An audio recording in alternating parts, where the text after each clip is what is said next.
এবার বাচ্চা হলো আরোহী মিম এবং কি সাকিব সিদ্দিকীর। কবে তারা বিয়ে করলেন এবং কি কবে কবে তারা রিলেশন করলেন সবকিছুই বলা হবে এই ভিডিওতে। তাই সবকিছু জানার জন্য ভিডিওটি লাস্ট পর্যন্ত দেখুন।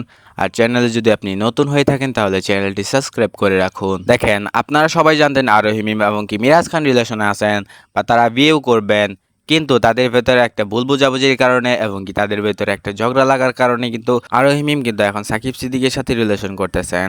তো এইবার বলা যাক তাদের বিয়ে কবে হলো। দেখেন, সাকিব সিদ্দিকী এবং কি আরোহী মিমের কোনো বিয়ে এখনো হয় নাই। কিছু সোশ্যাল মিডিয়ার চ্যানেলগুলো, ইউটিউবের কিছু চ্যানেলগুলো এখন প্রচার করতেছে যে সাকিব সিদ্দিকী এবং কি আরোহী মিমের বাচ্চা হয়ে গেছে বা তাদের বিয়েও হয়ে গেছে। কিন্তু এগুলা পুরোপুরি একটা গুজব, তাদের এখনো বিয়ে হয় নাই। তার রিলেশন আছে নাকি এটাও ভালো করে জানানো যায়নি বা এমন কোনো নিউজ আপডেট তারা দেয়নি। অবশ্যই যদি তারা দেয় তাদের বিয়ের বিষয় এবং কি তাদের রিলেশনের বিষয়ে আগে জানানো হবে আপনাদেরকে। তাই এখনো বলতেছি চ্যানেলটি সাবস্ক্রাইব করে দেন এবং কি আমাদের সাথেই থাকুন। আর আপনারা যারা ভাবতেন আগে আরোহী মিম এবং কি মিরাজ খান রিলেশন আছেন, এখন আপনারা কিন্তু এটা পুরোপুরি একটা ভুল ধারণা।